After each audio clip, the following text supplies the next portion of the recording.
Hello everyone, welcome back to our channel Sahi lifestyle. कैसे आप सभी? उम्मीद करती हूँ अच्छे होंगे, स्वस्थ होंगे, मस्त होंगे।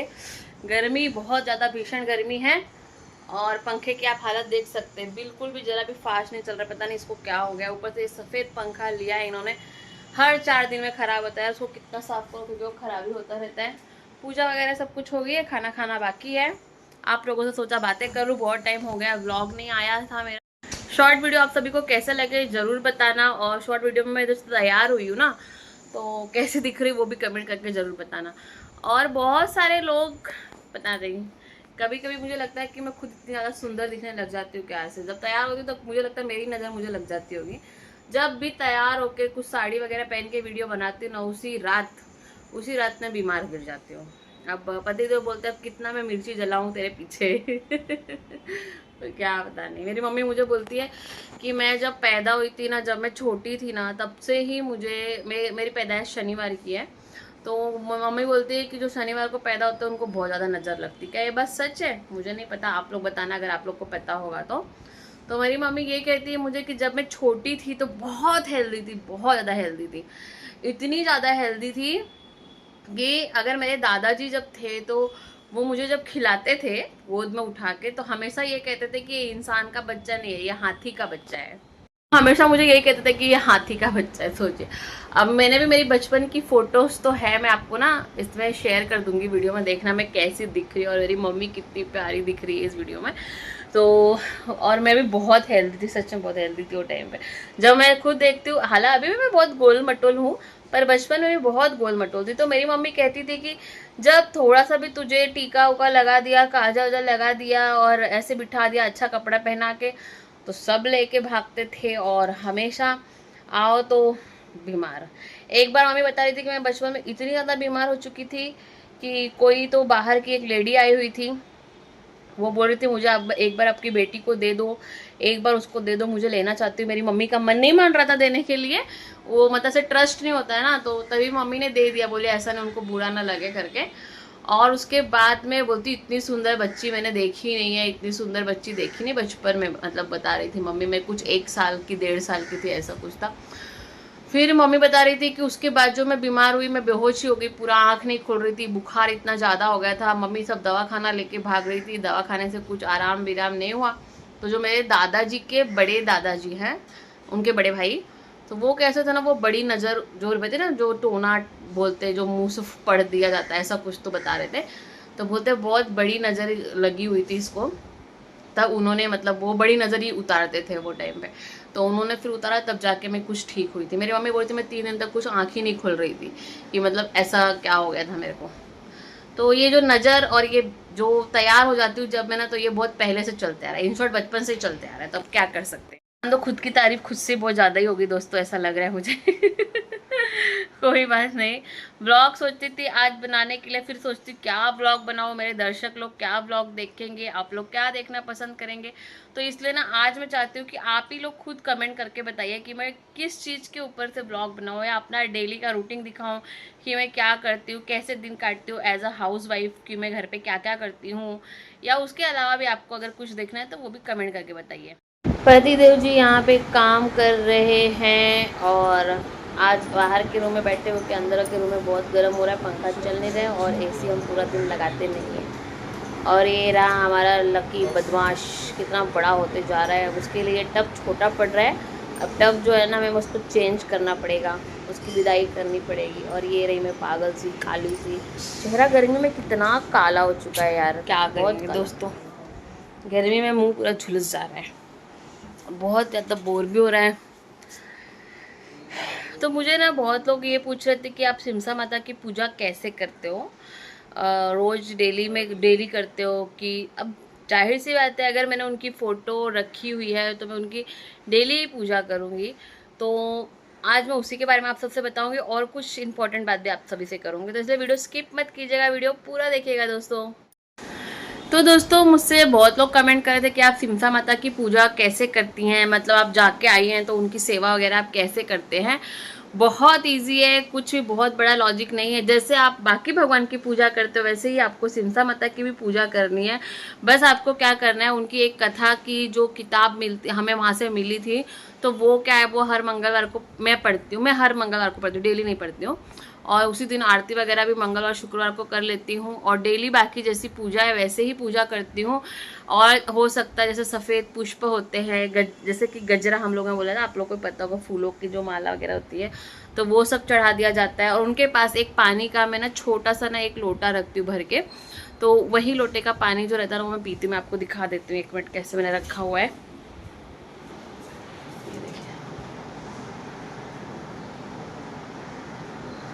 और ये माता सिमसा है, उनकी छोटी सी फोटो मैंने लाई थी, और यहाँ पे मैं पानी रख देती हूँ। ये महादेव जी है, ये शालिग्राम है, ये कान्हा जी है, ये श्री स्वामी समर्थ हैं, ये विठल रुक्मिणी है, माता लक्ष्मी, अन्नपूर्णा, ये मेरी कुल देवी का फोटो है, ये गणेश जी हैं, ये दुर्गा माता का फोटो है। तो आप लोग को समझ में आ गया। मैं उनकी फ़ोटो जो है वो मंदिर में ही रखती हूँ। मेरे को वहाँ से बहुत बड़ी फ़ोटो दे रहे थे, पर कैसे होता है कि ना हमारा मंदिर छोटा है, और फिर वो फ़ोटो को हम कहाँ रखेंगे अलग से। मुझे ऐसा लगता है कि जहाँ सभी देवी देवता है वहाँ पे वो भी हों, और जो सिमसा माता हैं वो भी शारदा माता का ही रूप हैं, हमारी माता पार्वती का ही रूप है, एक अवतार है उनका ही। तो हर जहाँ जितने भी देवी हैं सब वही हैं। तो इसके लिए मैं सोची थी कि उनका मंदिर में पूजा होना चाहिए, तो इसलिए मैंने छोटा सा लिया था कि जो कि वहाँ ईजी रख सकते हैं और उनकी डेली पूजा हो सकती है। तो डेली पूजा में जैसे कि मैंने आप सबको बताया, जैसे नॉर्मल पानी छिड़क के उनके ऊपर, और उसको एक स्वच्छ कपड़े से साफ़ कर लेती हूँ। उसके बाद उनको हल्दी और कुमकुम लगाती हूँ। कुमकुम मुझे वहीं से मिला हुआ था, तो गुरुजी ने जब कहा था कि अगर वो कुमकुम ख़त्म हो जाएगा तो आप उसमें दूसरा मिला मिला के देवी को लगा सकते हैं, तो बिल्कुल मैं वैसा ही करती हूँ। वहाँ का जो मिला था वो ख़त्म हो चुका है, तो उसमें मैंने मिक्स कर करके तो उनको मैं लगाती हूँ कुमकुम, ठीक है। और पुष्प वगैरह रख देती हूँ। आज पुष्प नहीं थे, ख़त्म हुए थे, और एक पानी का लोटा रख देते हैं और वही पानी पीते हैं। आपको सेम लाल धागे सरकार में भी ऐसे ही करना है। आपको पूजा करनी है, उनके पास आप पानी रख दो। आरती करते समय पे आपकी थाली में आप पानी रख लो। अगर मैं कैसे लाल धागे सरकार की आरती पूजा करती हूँ, अगर आप चाहते हो तो मैं उसका एक अलग से वीडियो बना दूँगी।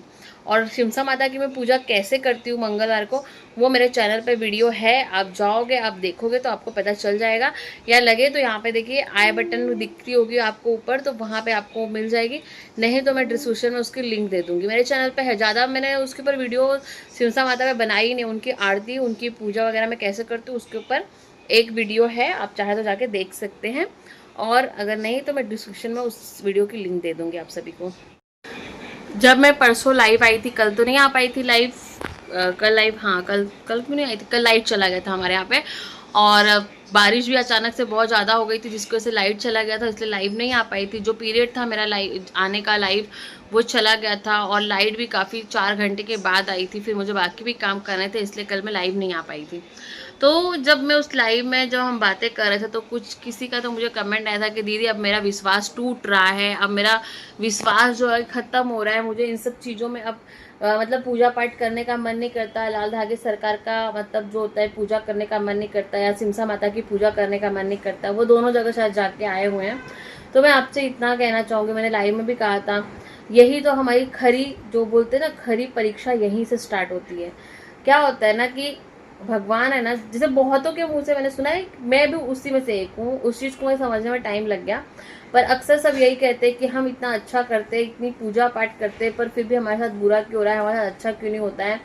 और बहुत सारी ऐसी चीज़ें हमारे मन में चलती रहती कि मैं अब जैसे मैं इतने दिन से अगर कर रही हूँ तो मुझे क्यों नहीं हो रहा है, क्या नहीं हो रहा है, मैं भगवान को किस, जिसे हम दोष देते रहते हैं ना, तो इसमें तो कुछ सच्चाई रह नहीं गई है। पर देखा जाए तो ये होता है कि असल माने में ना हमारी परीक्षा यहीं से तो स्टार्ट होती है। भगवान जो है वो देख रहा है, अच्छा इसकी भक्ति कितनी सच्ची है, तो चलो उसका टेस्ट लिया जाए। समझ में आपको बात? तो वो इसलिए ये सारी चुनौतियां हमें देते हैं। आप शायद पिक्चर में देख लो, या आप देखोगे तो आपको खुद ही पता चल जाएगा। तो कैसे होता है कि तो ये शायद वो एक हमारा टेस्ट ले रहे हैं, एग्जाम ले रहे हैं, देखो इसकी सच्ची कितनी भक्ति है। और हम क्या होते हैं ना, उस एग्जाम में फेल हो जाते हैं। क्यों फेल हो जाता है? क्योंकि वो सब्र हमारा टूट जाता है, तो इसलिए हम फेल हो जा रहे हैं। और भगवान हमारा टेस्ट फेल हो जा रहा है, तो भगवान को भी यही लगेगा कि भाई इसकी तो भक्ति सच्ची नहीं है। अगर इसकी भक्ति सच्ची होती तो इतनी चीज से ये घबराता नहीं था। देखो लोगों ने तो कितने सालों तक तपस्या की, तब जाके कि उन्होंने भगवान ने उन्हें दर्शन दिया। हमें तो बहुत सालों तक तपस्या नहीं करनी है, कुछ दिन, कुछ साल। आज 11 साल हो गया, उस 11 साल में तो देखो मेरा खुद का ही मैं बताती हूँ विश्वास कितना बार डगमगाया होगा, कितनी बार टूटा होगा। पर मैंने जब एक बार अपना कसौटी, जब मैं छिमसा माता मंदिर गई थी, वहां से मैं जब जाके आ गई ना, तब से मैंने अपने अंदर की आत्मा को ऐसे छीन के, ऐसे दबा के रख दिया कि नहीं, अब मन नहीं भटकाना है, अब सिर्फ विश्वास पे ही कायम होके चलना है। अब चाहे कुछ भी हो जाए, जमाना चाहे क्या बोले, लोग क्या बोले, खुद का दिमाग क्या बोले, मन क्या बोले, उसके ऊपर नहीं चलना है। सिर्फ और सिर्फ अपने आराध्य के ऊपर विश्वास रखना, अपने भगवान पे, अपने महादेव पे आपको विश्वास रखना है कि आज नहीं तो कल वो देंगे और जरूर देंगे। बस इस विश्वास के साथ चलना है। देखो क्या होता है, हमें बहुत सारी चीजें होती है जो हम लोग कर नहीं पाते हैं। मैंने इसके पहले के ब्लॉग में बताया है कि आप लोग कोशिश करो, खाली एक हम कर रहे हैं और उसके बाद वो दिल से नहीं होता है, वो सिर्फ करने के लिए हम कर रहे हैं। मैं सच बता रही हूँ, अपने अपने दिल पे हाथ रख के तुम लोग बोलना कि क्या तुम लोग बहुत दिल से उस चीज को कर रहे हो। नहीं, करने के लिए इसलिए कर रहे हो, अरे आज कर लेती हूँ, फिर देखो कैसा मन होता है, अरे आज लेट हो गया तो क्या करूँ, आज करूँ कि नहीं करूँ, जान दो आज नहीं कर पाती हूँ तो कल कर लेती हूँ। होता है, 1 महीना तो बहुत अच्छे से करते हैं, सब लोग करेंगे, मैं तुम सब करते हैं, 1 महीना बहुत अच्छे से सेवा करेंगे, पूजा भाव करेंगे, पर वही पीरियड आ गया तो सब कुछ खत्म, सारा भ्रम खत्म, सारी सेवा खत्म, फिर आप दिल से पूजा नहीं करते उनकी।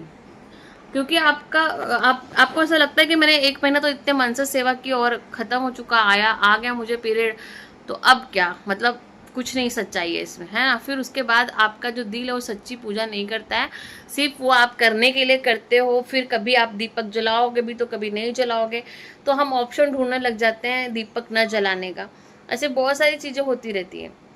पर मैं इतना आप सबसे कहना चाहूंगी कि अगर आप सच में भगवान पे विश्वास रखोगे और चाहते हो कि आपके घर औलाद आए, संतान सुख मिले, तो वो विश्वास 1 मिनट के लिए भी डगमगाना नहीं चाहिए।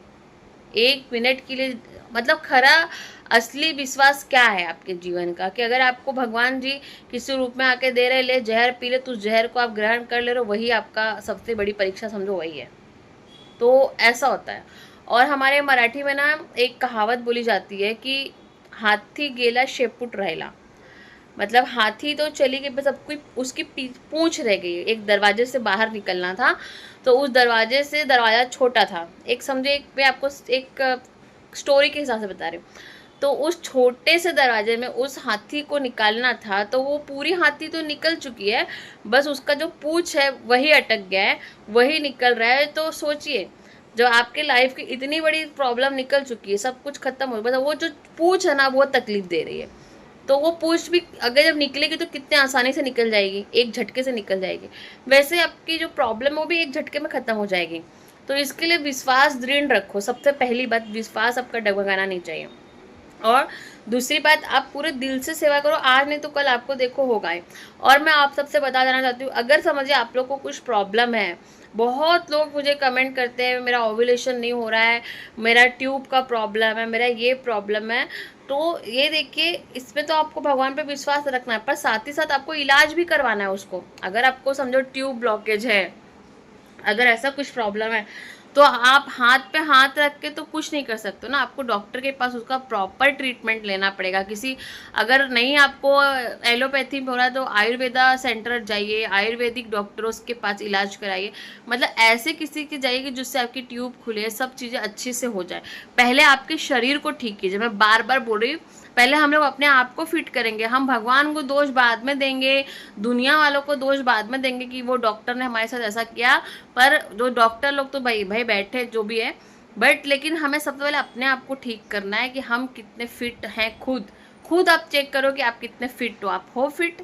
नहीं हो। अगर आप दिखोगे शरीर से फिट हो पर मेंटली फिट नहीं हो, शारीरिक फिट नहीं हो, अंदर से आप फिट नहीं हो, तो पहले सब आपको उस चीज को ठीक करना है, उस सब सारी चीज़ों को ठीक करना है। रोज व्यायाम कीजिए और साथ ही साथ में मेडिटेशन कीजिए, अपने मन को शांत रखिए, सबसे ज़्यादा खुश रखिए, अपने आप को खुश करने की कोशिश कीजिए। दुनिया तो कुत्तों की तरह भौंकते रहते हैं यार, बहुत भौंकेंगे, इतना ऐसी ऐसी बातें आपके बारे में बोलेंगे, जब आपको पता लगता है तो कलेजा फट जाता है। लेकिन फटने नहीं देना, वो अपने मुंह से बोल रहे ना, तो अपने मुंह से बोलने दीजिए।